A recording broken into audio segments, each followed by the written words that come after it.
아까 말한 그 근본적인 변화를 위해서 우리가 한 걸음 더 나아가는 과정이라고 생각해요. 제가 여기서 방점을 치고 싶은 건 과정이라는 거예요. 분명한 것은 거의 모든 사람들이 부정할 수 없는 사실 하나는 지금 이 방향으로는 지속 가능하지 않다는 것, 방향을 전환할 때라는 것. 아마 여기 계신 분들은 아마 이익이 없을 것 같아요. 맞나요? 아니면 얘기 다시 해야 돼요. 다른 이야기예요. 여기 오신 분들은 적어도 그 정도 공감대 갖고 오시잖아요. 기후변화가 사실 아니다. 여기 있습니까? 그럼 제가 강의를 딴 거죠. 그건 아니죠. 그죠? 방향 전환하려고 애쓰는 분들이 여기 계시잖아요. 여러분은 어느 정도 와 계세요? 생태적 회심의 과정에서.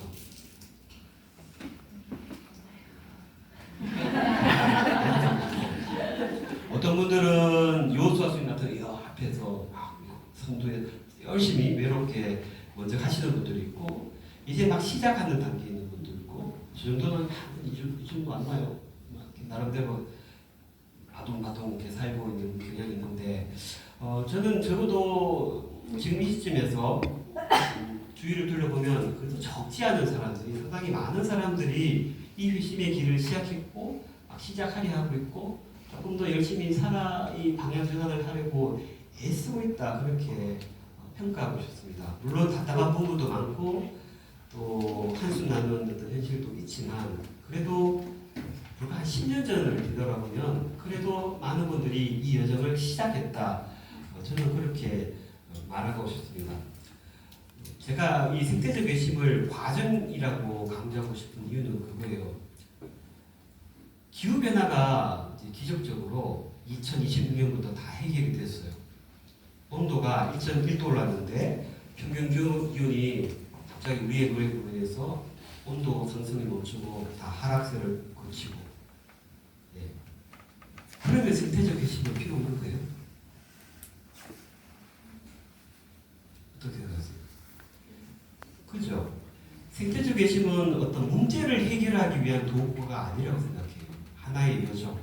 더 가치 있는 삶이 뭔가, 우리가 인간으로서 이 지구라는 공동체에 살면서 어떻게 사는 것이 더 가치 있고 어떻게 하는 것이 더 아름다운가, 그것을 고민하고 더 잘 살기 위한 가치의 전환이고 더 잘 살기 위한, 더 성숙하게 더 아름답게 살기 위한 참 몸부림이라고 생각해요. 기후변화가 해결되든 해결되지 않든, 쓰레기 문제가 해결되든 않든 그것과는 상관없이 문제를 해결하기 위해서 생태적 회심을 하는 것이 아니라 그런 방향의 전환이 더 가치 있기 때문에 애쓰는 것이라고 저는 생각해요. 그래서 이거는 내년에도 후년에도 내가 죽을 때까지 인간이면 누구라 하느님을 향해서 나아가는 그 여정에서 뚜벅뚜벅 조금씩 걸어가야 하는 그런 인간에게 주어진 소명이라고 저는 생각해요. 그리고 이 여정을 가기 위해서 조금 더 혼자 가면 외롭고 방향도 이게 맞는지 잘 모르겠고 하니까 그래서 좀 가이드를 하는, 나침반 역할을 하는 것이 저는 생태 영성이라고 생각해요. 그냥 방향 전해야 된다, 좀 다르게 살아야 된다, 이건 해야 된다라고 말을 많이 하는데, 그것과 더불어서 조금 더 이 진정한 근본적인 변화를 하려면 영적 뒷받침이 필요하잖아요.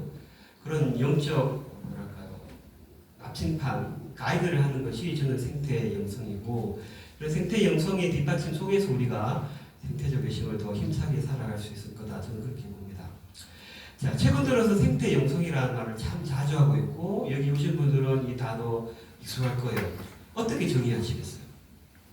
본당 신자가 혹은 나와 함께 있는 분들이, 수녀님 혹은 혁신도 계신데 생태 영성이 뭐예요? 묻는다면 어떻게 대답하시겠어요?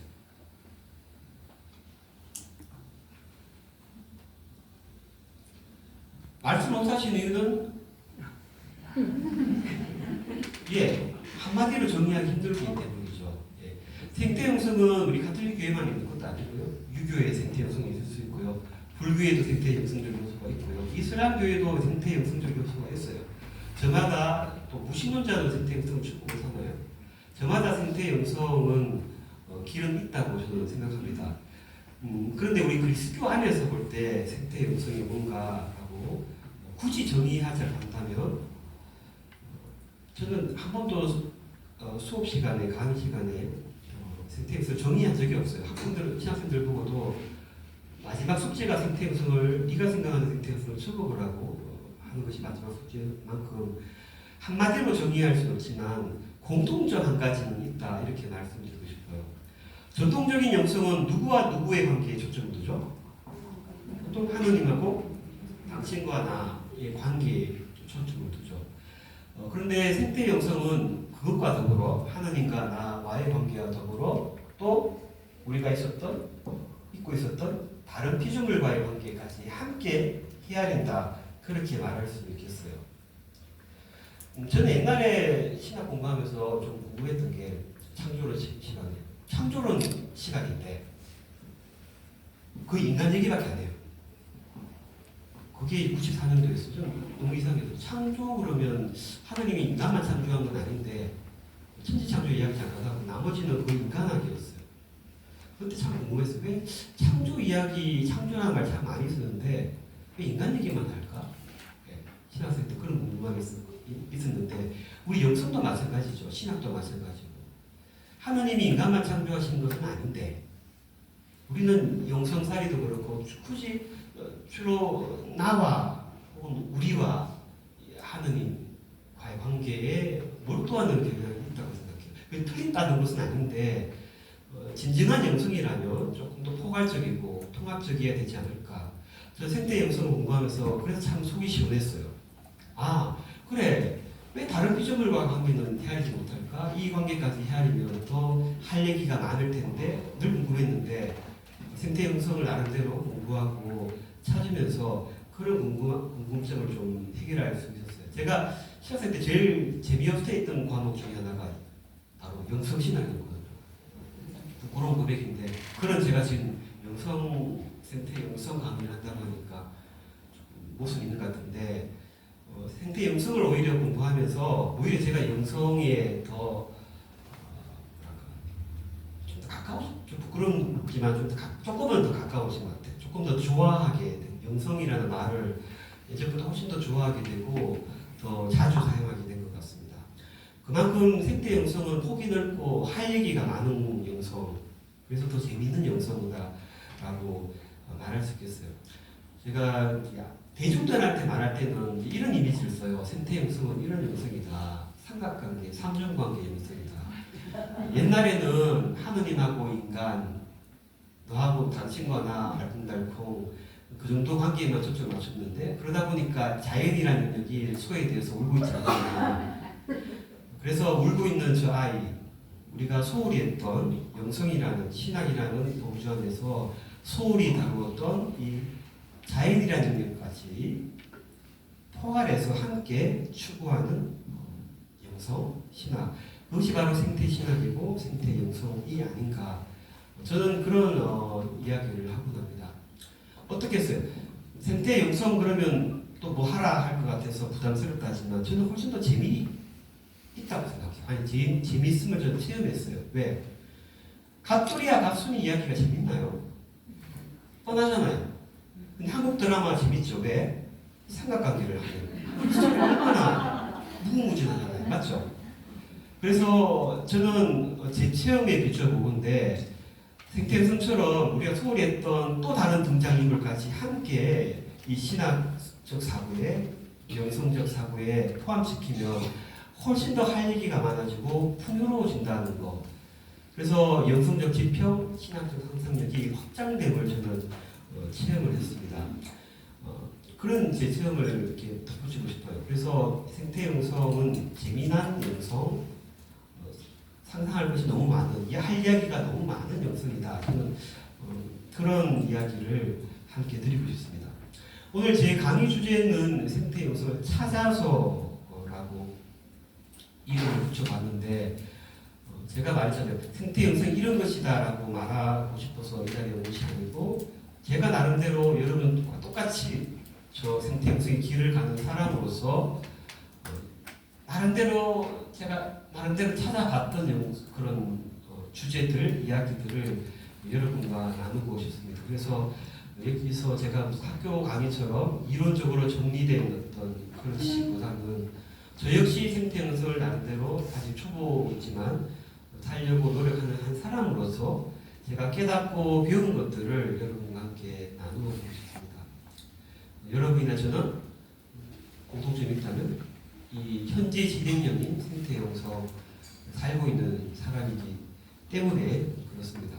그래서 생태연수를 너무 고정된 마침표를 찍지 말고 열린 결말처럼 열어두고 계속해서 조금씩 배워가는 찾아가며 배워가는 그런 영성으로 이해한다면 우리가 흔히 생태 환경에 대해 말을 들을 때 갖는 부담감을 내려놓을 수 있지 않을까 그런 생각을 해봅니다. 공감하세요? 네. 그러면 이제 오늘 강의에서 제가 다루고 싶은 주제들을 이렇게 순서로 갈 거라는 거 안내를 해드리고 첫 번째 주제로 넘어가겠습니다. 첫 번째 여러분과 함께 나누고 싶은 주제는 아마 이 생태연수를 찾는다는 이 전체 주제의 가장 바탕이 되는 이야기예요. 창조의 책 이런 단어 들어보셨어요? 혹은 자연의 책 단어 들어보셨어요? 네. 들어보셨죠? 어디 나와요? 삼미바르소서. 어디서 보셨기 때문에 들어보셨어요. 네, 삼미바소서에 나오죠. 그래서 조금은 예전보다 덜 낯선 단어이긴 한데 사실 최근 들어서 이런 단어를 쓰기 시작하지만 이 창조 세계가 하나의 성전, 거룩한 책이라는 것은 아주 오래된 우리 교회의 전통이에요. 거슬러 가면 초세기부터 있었던 초기 그리스도 교우들이 자주 언급했던 용어이기도 하고 또 주제이기도 해요. 쉽게 말하면 이 자연은 이 창조 세계는 모든 사람들이 이해할 수 있는 언어로 기록된 거대한 책과 같다는 그런 비유예요. 이 책을 누가 썼죠? 하느님. 예, 이 세계, 이 자연의 저자는 창조주 하느님이고 우리와 더불어 모든 피조물은 그분이 쓰신 그 한 권의 책, 이 거룩한 책에서 살아가는 존재들이다. 그런 이해가 초기 교부들에서부터 있었어요. 제가 이 창조의 책 전통을 교부들 시대를 거슬러 연구를 한번 해본 적이 있어요. 어디까지 거슬러 올려 그러면 안토니오 성인 혹은 그 전에 이레네오 성인까지 거슬러 올라가서 이 전통을 볼 수 있습니다. 이레네오 성인은 영지주의에 맞서서 싸운 분인데 그분이 그런 말씀을 하세요. 이 세계를 통해서 이 세계를 있게 했던 그 창조주를 드러낸다는 말씀을 하세요. 이해가세요? 이 세계는 그냥 고정된 그런 실제가 아니고 살아있는 곳이고 이 세계를 만든 그분 당신을 드러내는 잔이다라는 이야기를 하세요. 그리고 우리가 잘 아는 또 위대한 신학자 아우구스티노 성인도 비슷한 말씀을 하세요. 이 세계 자체를 한 권의 거대한 거룩한 책으로 보는 전통을 언급하면서 이런 말씀을 하세요. 읽어볼까요? 이 부분. 어떤 사람은 하나님을 발견하기 위해 책을 읽느라. 그러나 여기에 창조된 것의 주연, 위대한 책이 있다. 위를 보라, 아래를 보라, 주목하라, 그리고 읽으라. 당신이 발견하기 원하는 하느님은 결코 입으로 그 책을 쓰지 않았다. 오히려 하느님께서는 당신이 창조하신 것을 당신의 눈앞에 펼쳤다. 공감하세요? 네. 주위를 둘러보라는 거죠. 그리고 거기 관심을 갖고 그걸 열심히 읽어보라, 관찰하라, 바라보라는 그런 말씀이라고 볼 수 있겠어요. 그리고 이런 흔적들은 창조의 책의 흔적들은 중세로 갈수록 더 견고해져요. 빅토르의 후보 아구스토의 수사님 신학자 이분도 이 세계를 이 창조 세계 자연을 하느님께서 직접 손으로 쓰신 하느님 능력에 의해 만들어진 어떤 책과 같다고 이해를 하세요. 보통은 하느님이 쓰신 거룩한 책을 우리는 뭐라 불러요? 성경이라고 부르는데 성경도 거룩한 책이지만 이 세계 자체가 그분이 쓰신 하나의 거룩한 작품, 책과 같다. 그렇게 불러요. 우리가 잘 아는 위대한 또 신학자 팔강민이죠. 이 위대한 성인 교회 박사이기도 한 가르트도 같은 맥락에서 말해요. 이 자연이 하느님의 마음을 담고 있는 텍스트라는 것. 보나벤투라 성인은 이런 전통을 더 확고하게 신학적으로 정립을 해요. 하느님을 알기 위해서 읽어야 될 두 권의 책이 있다. 하나는 뭐? 공적 계시가 담긴 거룩한 말씀의 책, 성경이고 또 한 권은 그분이 창조하신 이 세계 자체다. 그래서 하느님과 가까워지기 위해서 하느님을 좀 더 알기 위해서 우리는 그 두 권을 함께 읽어야 된다. 그런 말씀을 하세요. 그리고 좀 더 쉽게 마르틴 루터도 좀 의외일 수 있는데 마르틴 루터는 성경을 강조했던 분이잖아요. 맞죠? Only Scriptura, 성경만으로 강조했던 분인데도 불구하고 사실 이 마르틴 루터도 좋은 신학자였어요. 초기 글들을 읽어보면 상당히 뛰어난 신학자임을 분명해 보여요. 이분이 그때 그 당시 썼던 글에도 이런 말이 나와요. 한번 읽어볼까요? 하나님은 단지 성경에만 복음을 기록하지 않았다. 그분은 또한 무한한 나무와 꽃과 구름과 별 위에 복음을 기록하였다. 그래서 모든 창조 세계는 가장 아름다운 성경이다. 그 안에서 하느님은 당신 자신을 묘사하고 그렸다.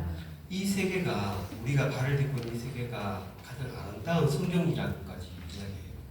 문자로 쓰여진 성경을 그렇게 강조했던 이 분이 제가 지금 이야기하고 있는 건 뭐냐 그러면 초세기부터 거의 중세 15세기, 16세기 가까이까지 창조세계, 우리가 몸담고 있는 이 세계를 하나의 거룩한 책으로 보고 귀하게 여기는 전통이 있었다는 거예요. 그런데 이런 아름다운 전통은 물론 메인스트림 주류는 아니었지만 점차 더 관심을 잃어가요. 특히 16세기, 17세기 들어와서 세계에 약화됩니다. 이유가 뭘까요? 이제 성경이 이제는 사실 이 전통이 많은 사람들에게 어필이 됐던 이유 중에 하나는 많은 사람들이 글을 몰랐기 때문이잖아요. 맞죠? 글을 읽을 수 없던 그 시대에 문맹이 많았던 그 시대에 그러니까 뭘 통해서 하느님을 느끼고 체험해요. 이 세계 자체를 통해서 하느님을 느끼고 체험했는데 이제 성경이 대중적인 언어로 읽을 수 있는 쉽게 접할 수 있는 책으로 출판되고 또 과학 기술이 발달되면서 자연을 하나의 거룩한 책으로 이렇게 여기는 대하는 태도보다는 분석하고 조작하고 우리를 위해서 사용하는 그런 대상으로 이렇게 가기 시작해요. 그러면서부터 이렇게 세계를 바라보는 이 자연을 바라보는 우리의 관점도 조금 인간 중심적으로 바뀌지 않았나 그런 어떤 추정을 해볼 수 있겠습니다. 다행스럽게도 오늘날 들어와서 많은 생태 신학자들이 이 전통에 주목하고 다시 이 자연이라는 책에 관심을 갖고 그냥 분석하고 어떤 사용하기 위해서가 아니고 하나님과 좀 더 가까워지기 위해서 그 저자와 좀 더 친밀해지기 위해서 이 책을 다시 펼쳐야 한다. 그런 이야기를 하기 시작했어요. 잘 아시다시피 참미바수의 회칙에 그 얘기가 나오지만 사실은 그 전에도 했어요. 바로 2세 교황님께서 이미 85년도에 이 훌륭한 자연이라는 책을 열심히 읽어야 된다. 읽는 것이 매우 유익하다. 하느님과 가까워지기 위해서 그런 이야기를 했거든요. 그리고 베네딕트 10세 교황님도 똑같이 이 자연의 책에 대해서 언급하세요. 그리고 그런 전통들이 이어져서 우리가 잘 아는 이 라우다토 시 참미바수 회칙의 이 부분이 여러 차례 언급이 되죠. 이 회칙이 이제 번역이 되었을 때 제가 조금 당황스러웠던 것이 2장의 제목이었어요. 2장의 제목이 The Gospel of Creation인데 주교에서 이제 나온 2015년에 9월에 번역됐거든요. 빨리 번역을 했는데 2장의 제목을 이렇게 번역해 놨더라고요. 그래서 이거 오역인데 싶었어요. 제가 이제 주기후에 와서 물어봤어요. 왜 그렇게 번역했냐라고 하니까 그때는 이게 무슨 말인지 몰랐대요. 어떻게 창조가 복음이냐, 이상하게 들렸다는 거예요. 그러다 보니까 의역을 해서 피조물에 관한 복음이라고 의역을 한 거예요. 근데 이게 이렇게 번역되고 많은 학자들이 이제 짚어준 거예요. 이런 전통이 있다. 창조 세계를 하나의 거룩한 책으로 보는 전통을 작공급하고 하면서 원어대로 창조의 복음, 이 세계 자체를 하나의 복음, 물론 비유이긴 하지만 그렇게 또 하나의 거룩한 책으로 이해하는 그 부분을 좀 바로잡았다는 점은 좀 다행스럽죠. 85항에 그런 말이 나오잖아요. 하나님께서는 이 소중한 책을 쓰셨고 이 책의 글들은 인간을 포함한 모든 수많은 피조물들이라는, 그래서 이 책을 가까이 하고 이 책에 관심을 갖고 이 책을 좀 더 읽으려고 노력하는, 가까워지려고 노력하는 것, 저는 그것이 생태 영성의 시작이라고 생각해요. 그 힌트를 저는 한 번쯤 보셨던 책인데, 생태 영성 조금 관심 있는 분들은 다 보신 책이죠. 찰스 커밍스, 아주 쉬운 책인데 꼭 한번, 안타깝게 이게 절판이 돼서 안타깝긴 하지만 도서관에 가면 충분히 구할 수 있거든요. 이 책을 읽어보시면 좋겠어요. 이런 말을 해요. 찰스 커밍스 신부님은 생태 영성은 이 전체적인 이 창조 세계를 큰 존경과 애정어린 관심을 갖고 다뤄야 할 한 권의 거룩한 책으로, 하느님 계시가 담긴 그런 거룩한 책으로 바라보고 접근한다, 이런 말을 하는데, 그만큼 생태 영성의 시작을 어디 듣겠냐라고 묻는다면 저는 이 교회 전통에 비추어서 이 책을 아우트 스님 말처럼 읽어라, 관심을 가져라, 저는 그렇게 말씀드리고 싶습니다. 생태 영성 그러면 어떤 분들은 뭐 할까요? 라고 물으세요. 뭐 할까요? 라고 하기 전에 관심을 가지는 게 저는 먼저라 생각해요. 여기 계신 분들은 나름대로 활동가도 있고 이 생태 영성을 살려고 노력하시는 분들인데, 물론 해야죠. 실천해야 되고 많이 바꿔야 되고 또 책임도 있지만, 그런 분들을 이끄는 데 있어서 중요한 것은 이 세계에 대한 관심이라고 생각해요. 관심이 없는데 뭐 자꾸 하라고 하니까 몸이 안 따라오는 거잖아요. 마음은 안 움직여서 일이 지나가고, 그리고 꽃이 피는지도 안 보는데 뭘 자꾸 지구를 지키라 그러니까 마음이 안 따라가는 거예요. 저는 그래서 뭘 자꾸 하라고 하기 이전에 하느님이 쓰신 이 거룩한 책과 가까워지게 하려고 하는 것, 저는 그것이 우리 종교인들이 해야 할 첫 번째 과제라고 생각해요. 그리고 저는 이제 이 교회 오랜 전통, 이 세계 자체를 한 권의 거룩한 책으로 보는 이 전통에서 한 걸음 더 나아가서 저만의 용어로 생태 영성은 바라봄의 영성이다라고 이름 붙이고 싶습니다. 아까 전에 우리 교구들은 이 책을 읽으라라고 했는데, 저는 조금 더 나가서, 왜? 책 읽기 싫어하는 사람 많잖아요. 볼 수는 있잖아요. 그래서 조금 더 포괄적인 용어, 보자라고 이야기하고 싶어요. 이 세계를 보자, 바라보자. 지혜서에 나오는 말씀이죠. 그 창조주를 알 수 있어요. 뭐를 통해서? 이 세계의 그 장엄함과 아름다움을 보면서 우리는 그것을 잊게 한 창조주가 누구인지 알 수 있다라고 하는데, 여기도 힌트가 있죠. 그 세계를 봄으로써 누구를 안다고요? 하느님을 안다. 인간과 인간의 관계도 마찬가지인 거예요. 우리가 누군가를 잘 알려면 어떻게 해야 돼요? 봐야 돼요. 본다는 것은 관심을 가진다는 것이고 다가간다는 것이고 말을 붙인다는 것이에요. 맞나요? 이런 그 과정 생각 없이 저 멀리서 대충 기껏 보고 안다고 우리는 얼마나 판단하면서 살아요. 자, 그래서 저는 하느님을 잘 알기 위해서도 그렇고 인간과의 관계를 위해서도 그렇고 나아가서 이 지구 공동체의 관계를 회복시키기 위해서도 먼저 우리가 속한 이 세계에 대해 관심을 갖고 제대로 볼 필요가 있다고 생각해요. 잘 봐야 정확하게 알 수 있고 거기에 담긴 내적으로 드러난 거 말고 그 너머의 의미를 찾을 수 있기 때문이에요. 그리고 그렇게 제대로 알 수 있을 때 우리는 진정한 관계 맺음을 할 수 있다고 생각해요. 진정한 관계, 아까 전에 제가 생태영성은 하느님과의 관계, 인간의 관계, 피조물과의 관계를 회복하는 영성이다라고 했는데 시작하면서 그 관계를 회복하기 위해서 첫 번째 할 일이 뭐냐라고 묻는다면 저는 단연코 잘 봐야 된다고 말씀드리고 싶어요. 뭘 잘 하자 이전에 관심을 갖고 잘 봐야 그 사람이 왜 아픈지, 어디가 아픈지, 뭐가 문제인지 알 수 있게 되잖아요. 알아야 우리가 도와줄 수 있잖아요. 자, 조금 뭐 쉽게 하는 이야기로서 아바타 이야기 해볼게요. 아바타 영화 보셨을 거예요. 보신 분 있나요? 네. 1편, 2편 다 보신 분 네. 있나요? 많이 보셨네요. 이 영화 보신 분도 알겠지만 유명한 대사가 하나 있죠. 뭐예요? I see. I see you. 번역하면 나는 당신을 봅니다. 나는 당신이 보여요. 인사말이에요. 이 나비족이라고 하는데 이 아바타라는 나비족이 사는 이 행성에서 이 나비족들은 어떤 사람을 진정으로 받아들일 때, 마음으로 받아들일 때 hello 하지 않고 I see you라고 해요. 그 사람의 속까지 본다는 거예요.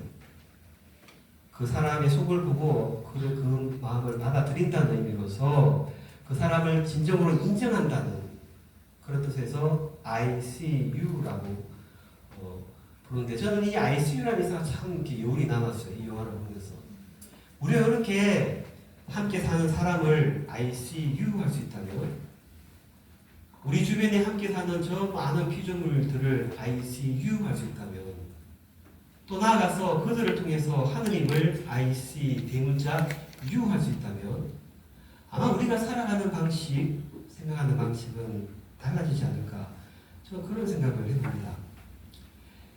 이 본다라는 것을 참 중요하다는 생각을 저는 언제부터 했냐고요. 물론 창조의 책이란 저도 공부하면서 그랬지만 피에르 드 샤르댕 신부님이 제가 가장 존경하는 신학자 중에 한 명인데 이분 사상을 연구하면서 저는 더 확고한 확신을 갖게 되었어요.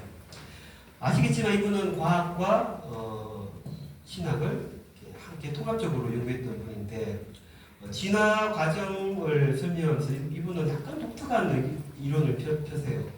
보통 이렇게 물리적인 진화만 이야기하는데 과학자들은 이분은 이 진화하는 우주, 생성적인 우주는 물질적인 측면뿐만 아니고 정신적인 측면, 나아가서 영적인 측면도 함께 가지고 있다고 주장하세요.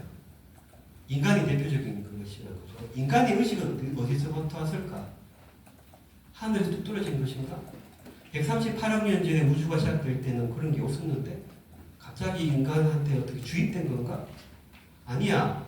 때라사는 그렇게 해요. 처음부터 이 세계가 창발될 때부터 우주는 하늘이 창조신 우주는 물질적인 면과 정신적인 면, 다시 말해서 외적인 면과 내면적인 면을 함께 가지고 있었고 그 과정 속에서 서서히 정신적이고 영적인 측면도 출현했다는 게 이분의 주장이에요. 그래서 이분이 늘 강조하는 게 하나 있는데 잘 봐야 된다. 특히 외적인 얼굴뿐만 아니고 그 너머에 있는 내면성까지 잘 들여다봐야 된다고 강조를 하세요. 이분이 쓰신 대표적인 책이죠. 인간현상이라는 책. 서두에 그런 말을 해요. 본다는 거, 생명 자체가 여기 있다고 할 수 있다. 보는 것 아니면 죽음이다라고까지 말하세요. 무슨 얘기인가? 생명이 진화하는 과정 속에서 모든 생명체는 잘 보기 위해서 노력해 왔다는 거예요. 그래서 뭘 더 발전시키죠? 눈을 발전시켰다는 거예요. 예, 더 잘 보고 그래서 더 잘 살아내기 위해서 무슨 말인가? 보는 것은 첫 번째로 생존의 바탕이라는 거예요. 저마다 자기 삶의 자리에서 자기 삶에 필요한 눈이 계속해서 진화했다는 거예요. 육식동물은 더 선택과 집중할 수 있는 이런 눈 모양으로, 초식동물은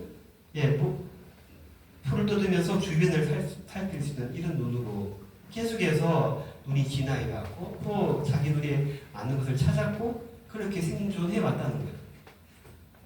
그리고 여기서 한 걸음 더 나아가서 때아르트 샤르댕 신부의 말을 조금 더 보태어서 저는 이렇게 말하고 싶어요.